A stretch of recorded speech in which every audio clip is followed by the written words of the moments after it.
This week on Quadriga, Iraq turmoil, Islamists gaining ground. Fighting in western Iraq in recent days has again revealed the sectarian tensions in the country. When Islamist militants gained control of Fallujah and parts of the provincial capital Ramadi, it was the first time extremists had captured such key territory since international forces pulled out of Iraq more than 2 years ago. Al-Qaeda-linked extremists from a group called the Islamic State of Iraq and the Levant want to establish a religious state in the region. They have been bolstered by the war in neighbouring Syria and by anger among Sunni Arabs with the Shiite-led government in Baghdad. The US says it supports the government but will not send troops back to the country. So, is Iraq near to collapse? And what does Islamist violence there say about power struggles across the region? Your host this week, Melinda Crane. Is Iraq on the verge of a civil war? And is the turmoil there part of a conflagration that could engulf the entire region? Those are questions we want to talk about today on Quadriga. Hello and welcome. And we want to do so with three guests who follow events in the Middle East very closely. They are Robert Chatterjee. He's senior editor at Zenith, a magazine that focuses on the Middle East, North Africa, and the Islamic world. His regional focus spans Iraq, Iran, and Lebanon. And with Robert Reid, he currently heads the Associated Press Bureau for Germany, Austria, and Switzerland. During the US-led invasion of Iraq, he worked as chief editor for AP in Iraq, later served as AP news director for Afghanistan and Pakistan, and as chief editor for the Middle East, based in Cairo. And our third guest today, Barik Schuber, works as a consultant on international development cooperation in the Middle East North African region, particularly in his home country, Iraq. He's founder and coordinator of the NGO Iraqi Economists Network and formerly served as managing director of the Abu Dhabi-based Iraqi Business Council. Barik Schuber, when you look at your home country, Iraq, would you say it is on the verge of a civil war? No, by no means. It's on the verge of a civil war. Well, we had a situation in 2006, 2007, where Iraq was just about to have a civil war. But the situation by that time is quite different than now. There are many factors which are quite different. The Iraqi army is now much stronger and established than by that time. The Shiite militia, they are not existing anymore virtually. There are some minor groups operating. So what we have now, we have a fierce battle led by terrorist groups, mainly the extremist one of Al-Qaeda, the so-called in Arabic Daesh, that stands for Islamic State in Iraq and Great Syria, which includes, beside the state of Syria, Lebanon, and Jordan. That means they have a regional project to roll back to the time of Umayyad dynasty about 1,500 ago. What we are having now, it's a battle between this terrorist group and the Iraqi population in general, including the different ethnics and sects of Iraq, including the Sunni. Major parts of the Sunni population are siding with the Iraqi army to defeat this extreme terrorist groups. Would you say that is the case, Robert Reid? We read, of course, in the media, including in AP, that many of the Sunni tribal leaders in the Anbar region, where Fallujah is located, where the fighting has been going on, actually are siding with the Al-Qaeda-linked group ISIS, the Islamic State. I'll agree that they're not necessarily on the brink of a civil war. The situation is quite different than it was in 2006 and 2007, but I personally tend to be a little bit more pessimistic about the situation than my colleague. I think that although it is true that the majority of the Sunni population in Anbar appears not to have joined with al-Qaeda and the Islamic State, there are some tribes that clearly have joined with the militants, and that throughout the area, not only of Anbar, but the other Sunni provinces too, Salahuddin and Diyala and Nineveh, there is deep-seated hostility or opposition to the Maliki government. So you may not be on the verge of a civil war, but I think you're on the verge of a protracted period of unrest that needs a political solution and needs it fairly soon. Now, Maliki has positioned very substantial forces in the area around Fallujah. If he does undertake an all-out strike there, could that prove self-defeating? I don't think the Prime Minister is going to be that reckless, although, you know, if the situation stays as it is, it might. I will take them at their word that they're going to give time for the tribal leaders inside Fallujah to try to resolve the situation and convince the militants to leave. The United States military had a pretty substantial force around Fallujah too in 2004, and it took months to subdue it. And I think the Iraqi army would be hard-pressed in the fight. If they go in there, then a lot of fence-sitters are going to switch to the other side. They're going to defend their city. Robert Chatterjee, that is very true. There was a very long, very deadly conflict in 2004 and 2005 when more than 10,000 U.S. troops fought weeks and weeks of street battles with a number of insurgents that was actually a great deal more limited. Could we see a repeat of that, do you think, in this case? I think number-wise, it will not be repeated like that.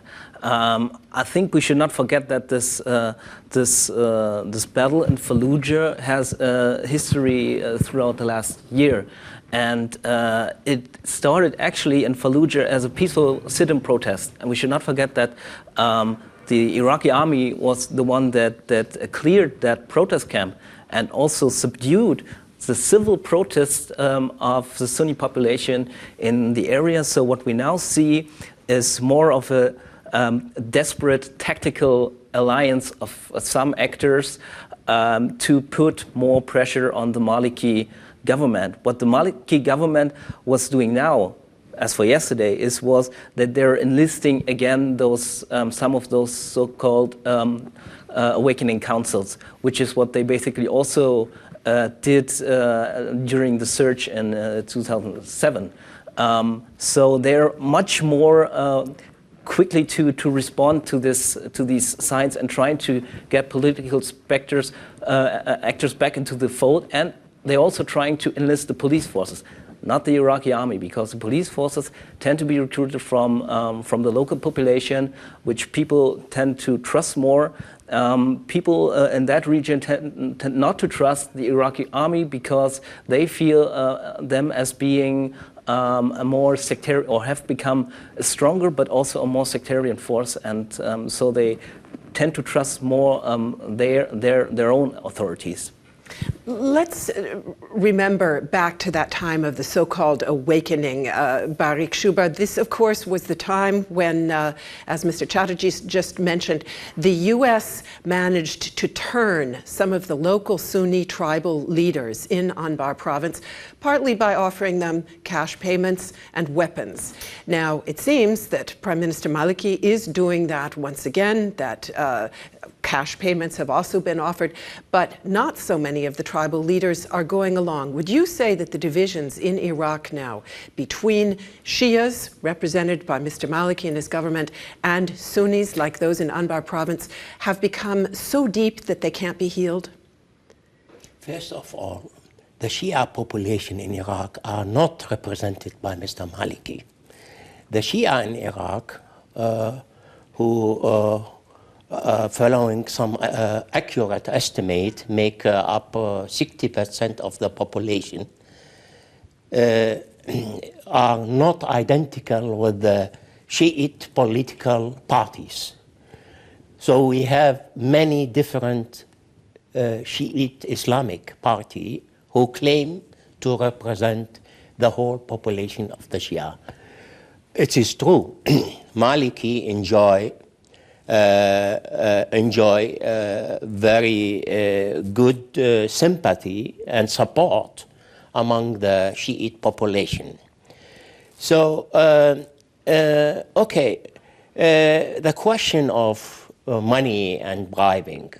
Well, in my conviction, all the crisis and the conflict and the war in Iraq, it's all about distribution of resources. That is exactly the revenue of oil export. Mm-hmm. We cannot understand the current situation in Iraq and the crisis going on for decades if we not understand the nature of the state and society in Iraq. The state, the Iraqi state, is a rentier state based mainly on oil revenue. So the question is, who owns the oil revenue and to whom goes this oil export? Tell us the answer in one sentence related to Anbar province. How much of that revenue are they getting in Anbar province? And very little, very little. And this is the explanation for the civic upheaval. But this is something quite different than the terrorist groups. The terrorist group, they are profiting from this misbalance and the distribution of wealth and power in Iraq. They are profiting and they are doing some success. I would never deny the success of the terrorist group due to this situation, and all politicians in Iraq are responsible for this misbalance, not only Mr. Maliki. Let me ask Mr. Reid, what political mistakes do you feel that the Iraqi government has made, not only Mr. Maliki, but in general, that have led to the alienation that we see today between Sunnis and Shia in Iraq? Well, I think it goes back to the beginning of the American occupation and the fact that, especially among the American neocons, there was a tendency to look at the population along sectarian lines. The idea that the Shia population, because it had been repressed under Saddam, would be the group that would be most likely to cooperate, and then estrangement of the Sunni population, which was unfairly universally branded as Ba'athist. The de-Ba'athification law, the law that was put into place to remove the Ba'ath Party, of course, being Saddam Hussein's party. Saddam Hussein's party remains on the books and is seen by many Sunnis in Iraq as an instrument of repression. I think Prime Minister Maliki, I was told by a close associate of the Prime Minister once that the only thing that he's afraid of is a Ba'ath Party revival. And he tends to see Ba'ath conspiracies under every rock. It's a short step to look at from that to seeing the whole of the Sunni population as Ba'athists, and to be highly skeptical of Sunni demands, which other people may consider legitimate for a greater share of political role. On the other hand, to be absolutely fair to Mr. Maliki, the Sunni population, or the Sunni leadership in Iraq, had never really accepted a role as a minority group. And, it takes two to tango. Reconciliation has to be both sides agreeing. And I'm not sure that the Sunni population has really stepped up and taken taken the initiative to reach an agreement with Mr. Maliki. There are one or two quick things which I would like to clarify a bit. One, I don't think it's entirely fair to say the Americans using cash turned the tribes. The tribes turned themselves and offered their services to the Americans, I think is a fair description. What does this tell us? It tells us that crowd around Fallujah are very independent. Part of the reason that they won't go the Al-Qaeda route is that to accept Al-Qaeda and accept its ideology, in effect, is to see a reduction in the power of the tribal structure. They're not going to sit around and let Al-Qaeda take away their perks. And it was this attempt by Al-Qaeda to co-opt from smuggling down to, to internal commerce, et cetera, that as much as the brutality of Al-Qaeda tended to turn the population against Al-Qaeda. So that's why the prime minister can't really afford a big military attack in Fallujah, because at the end of the day, they're all Fallujans. Okay, let's talk then a bit about this Al-Qaeda-linked group, ISIS, Daesh, as we were told is the Arabic name. Robert Chatterjee, what can you tell us about them? How many actual members and supporters would they have in Fallujah right now? Does anybody know that? And what exactly is it that they want? Well, actually, definite numbers are not possible to tell. They have evolved especially the last year and the last 2 years, but also before, when both governments, the Syrian and the Iraqi government, somehow turned a blind eye to this long common border in the desert, so they were able to move back and forth. So not only them, they turned a blind eye. I think also some of the tribes, they turned a blind eye because they could have stopped, but they didn't see them as a danger to their own power for a long time. So it's a question of priorities. I think a lot of actors in the region were somehow surprised that they were so strong, so quickly, and I think some of them, they have evolved and learned from the failed experience of the previous Al-Qaeda branch that was led by Zarqawi during the civil war. So they don't want to repeat the same mistakes, but it's also another generation. You have to bear in mind that most recruits are very young people, beginning of their 20s, maybe even younger. Also, a lot of international fighters from Western countries, from other Muslim countries. You have to bear in mind that this is a different kind of Al-Qaeda than that one that was fighting there 10 years ago. Barik Schuber, the name, as you reminded us, stands for Islamic State in Iraq and Greater Syria, or the Levant. What connection does this have with the fighting that's going on in Syria? And to what degree is this group, ISIS, profiting from that conflict? Yes, that's a very good question. First of all, my friend is right that this organization, Islamic State in Iraq and Greater Syria, is the successor of the Zarqawi network. Zarqawi, a Jordanian citizen, was killed by the American, I think it was 2007 or something like that. He considered himself as a branch of the mother organization Al-Qaeda, led by Osama bin Laden and now by al-Zawahiri. And the organization name was by that time Al-Qaeda in Mesopotamian. So after 2 years ago, as the conflict in civil war in Syria began, the successor of Zarqawi, he sent some of his troops to Syria, and they managed to switch the revolution against Assad regime into military upheaval. So the strategy was, and the project of Daesh, the Islamic State in Iraq and Syria, is quite different than the project of the mother organization Al-Qaeda. Whereas the mother organization Al-Qaeda has a strategy, a global strategy, and the main enemy for them is the West. So they are battling for a global solution. The Zarqawi has quite different intention and strategy, which is directed at the Shiite in the Arab world, mainly against Iran.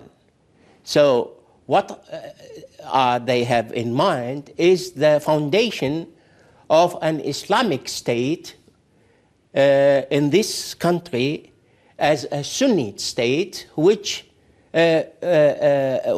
fight the Shiite in Arab world and in Iran.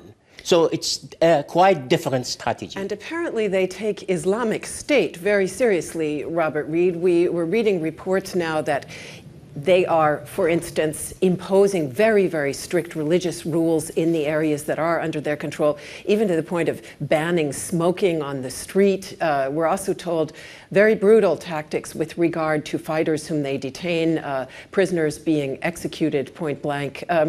What's the ideology behind this group? Well, it's, not to get too technical, it's very Salafist. It's the idea that if you're not the kind of Muslim that I am, if you're not a very strict Muslim, you're not a real Muslim. And as we all know, traitors are held in greater contempt than pure outsiders.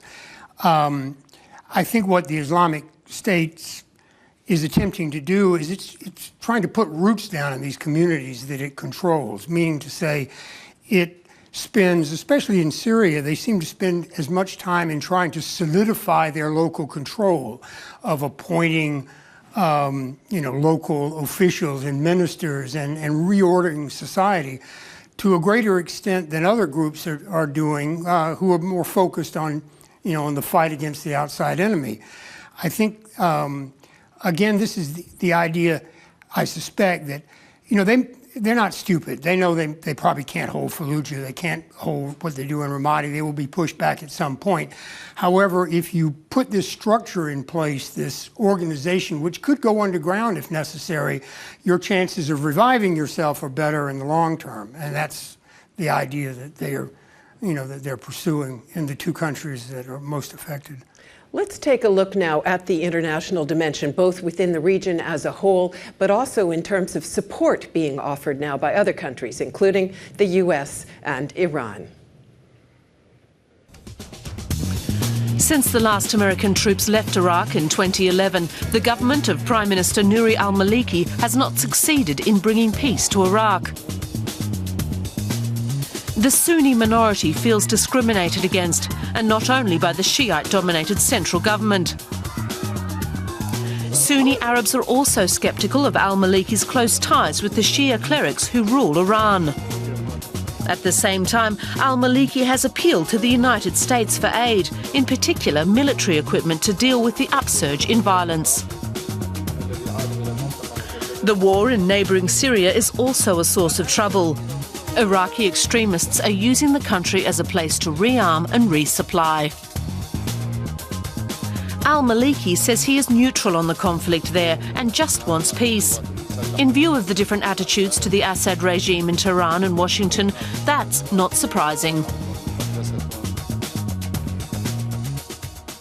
Robert Chatterjee, the U.S. has said it will now expedite deliveries of weapons to Mr. Maliki's government in order for it to help fight the Sunni al-Qaeda-linked insurgents. Is that a good idea? And can the U.S. really avoid getting drawn back in? I think it's a really unwanted additional conflict for the U.S. Again, I think they were, after they pulled out, they never really engaged with Iraq after that. Maybe if Mr. Gates, former Secretary of Defense, publishes other chapters of his biography, that will be dealt with as well. So it's not only Afghanistan, but Iraq was pretty much outside of Iraq U.S. scope after they pulled out well, in the part troops. because the U.S. never got the agreement that it wanted with Mr. Maliki's government. Exactly, and they never managed to get an agreement also between the Kurds and Iraqis. That's what especially Vice President Joe Biden was very heavily engaging with. We have now John Kerry preoccupied with the Israel-Palestine issue.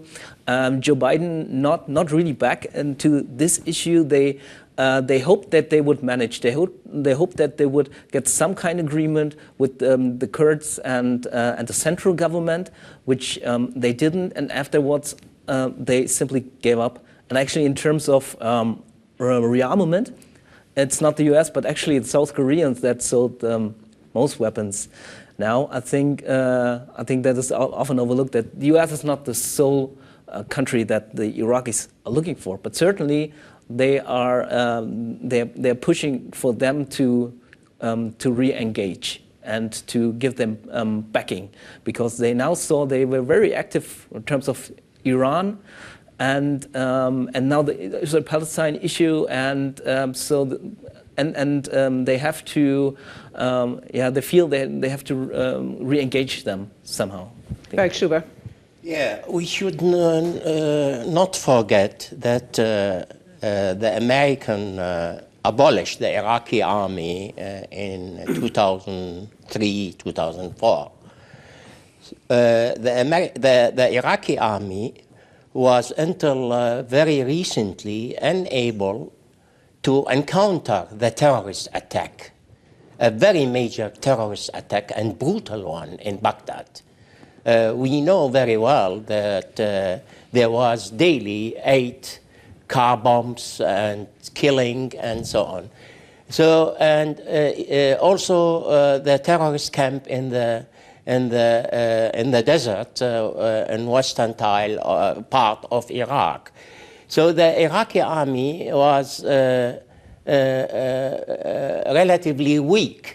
In my opinion, the weapon delivery by the U.S. to Iraqi army is a very good idea, and it is necessary because the U.S. is obliged to rearm the Iraqi army and support its effectiveness. But Mr. Schuber, the U.S. had pushed hard for the Iraqi government to incorporate more of the Sunni rebel militia forces into the army, and it did not follow that U.S. advice. They did. I am sure, and I know, I follow up the development in Iraq daily, and I can tell you name of a major commander in the Iraqi army who are Sunni, like Commander Ali Ghaidan, Commander Uthman al-Ghanimi, and many other. Believe me, I know very well. The main commander in the Iraqi army now are former member of the Iraqi army and former Ba'athist, because the government of Mr. Maliki has no alternative. They need officer. They need commander. So they have to take over those Sunni commander. Meanwhile, Robert Reid, this new turmoil is producing some rather strange bedfellows. Iraq will also be receiving assistance from Iran. Or so they say. I think what we're experiencing right now throughout the entire Middle East is a reshuffling of the deck.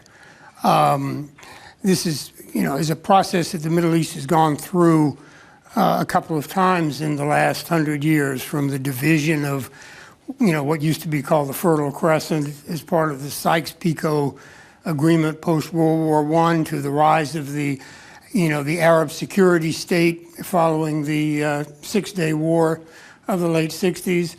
The Arab Spring now has caused this system, to, if not collapse, it's certainly under fray. The old regimes in Egypt, Tunisia, Syria are under varying degrees of pressure. As a result, we're now in a period of great confusion where it's going to be extremely difficult to predict what's going to happen next. You'll get strange alliances. You may get the Iranians and the Americans cooperating to some extent against the Saudis, which would have been unheard of 5 years ago.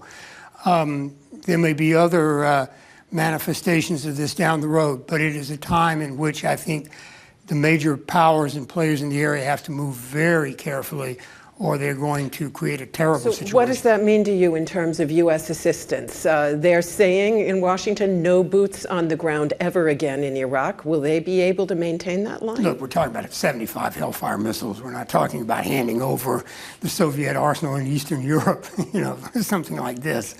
And these things aren't going to be there for months. The Americans, there is no way politically that any American president who wants to avoid impeachment can send substantial American forces back to Iraq. That's off the table, period. The Americans know full well that there's a risk that anytime you send weapons to a conflict, you're pouring gasoline on the fire. On the other hand, when they pull their troops out, they lost a lot of leverage with the Iraqi government. They need some way to get the leverage back. They need some way to be able to encourage the Iraqi government to pursue what they feel are admirable political goals for reconciliation, and have some hope that they'll actually follow through on them. The weapons are kind of a double-edged sword here. Robert Chatterjee, we just heard mention of Saudi Arabia. Indeed, at the same time, while all this has been transpiring in Iraq, we saw a political assassination in Lebanon, and after that, a promise from Saudi Arabia to deliver a good deal of military funding to Beirut. Are we looking at a proxy war across the entire region between Iran on the one hand and Saudi Arabia on the other, between the Shiite power and the Sunni power? I don't think it's that one proxy war, but of course, at some locations, it's where the conditions are right, it can happen, but not a full blown out war. It's more very unpredictable in terms of, it's not open warfare, it's more assassinations or car bombs. So it's more a kind of psychological war that has been fought across the region. To what Mr. Reid said, I don't think that this development was that inevitable. I think there was a glimmer of hope, a changing point after the invasion, and that was the elections. The invasion of Iraq? Yeah, and that was 3-4 years ago. During the elections, parliamentary elections in Iraq. Actually, those went quite smoothly, and they were praised internationally. And actually, there was supposed to fulfill this incorporation of this also the Sunni population into the political arena. But that chance was wasted, and we now see actually the results of this, because after that, the government never really was functioning. It was all just maneuvering for a Maliki, for which allies, not only among the Sunnis, also among the Shiites, because they also not agreeing, as Schubert said, with him. That was a chance wasted in terms of services and democratic participation, also in terms of regional stability, because what is now missing in the region is a stable Iraq. The region would look much more different if Iraq was a more or less functioning, stable state with a democratically legitimate government. Okay, so if we say, how do we get back to that place? How can we create that stable Iraq? Barik Schuber, Robert Reid just told us the U.S. needs to find a way, the West, to exercise more leverage. Is there a path out there for that to happen? Or is all of this a reflection of the fact that that old world order is simply gone? Well, this is a very difficult question. Let me start with a comment to the statement of my friend Robert. Actually, Saudi Arabia is playing a very crucial role in the whole region. And in my assessment, Saudi Arabia stands behind all those sectarian conflicts in the region. We remember as the US decided to start war, to occupy Iraq, to invade Iraq, the real reason, in my assessment, was to send a message to Saudi Arabia following September 11. As we remember, most terrorists who attacked the US were Saudi.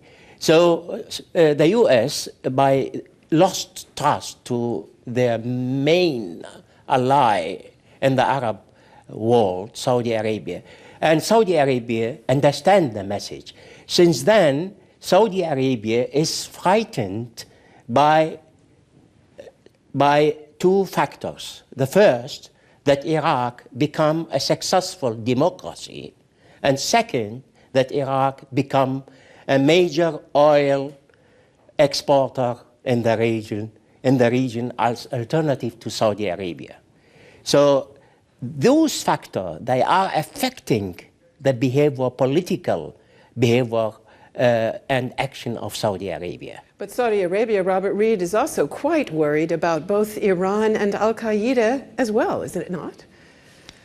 Yes, although I think he's right about the Saudi role. I mean, the way power works in the Persian Gulf region, basically it's a rivalry between Saudi Arabia and Iran. Iraq is the wild card. However Iraq develops will change the power dynamic in that whole part of the world.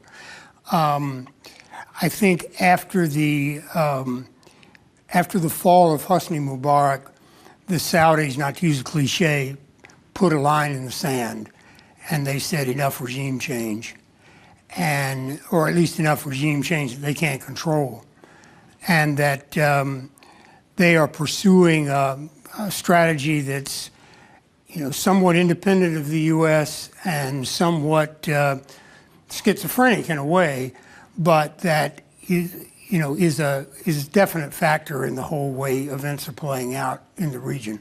The question, though, always with the Saudis is how far can they go? They have a big checkbook.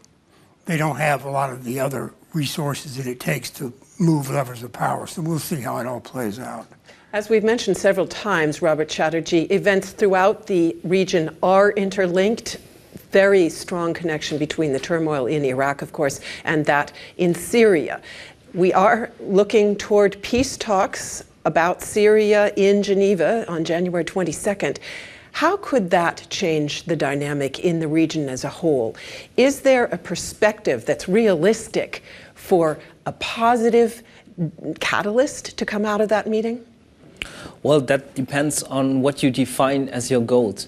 I think it's not realistic to demand a comprehensive peace agreement. I think it's also not realistic to have everybody on the table, but everybody should be. Iran? Should Iran be there?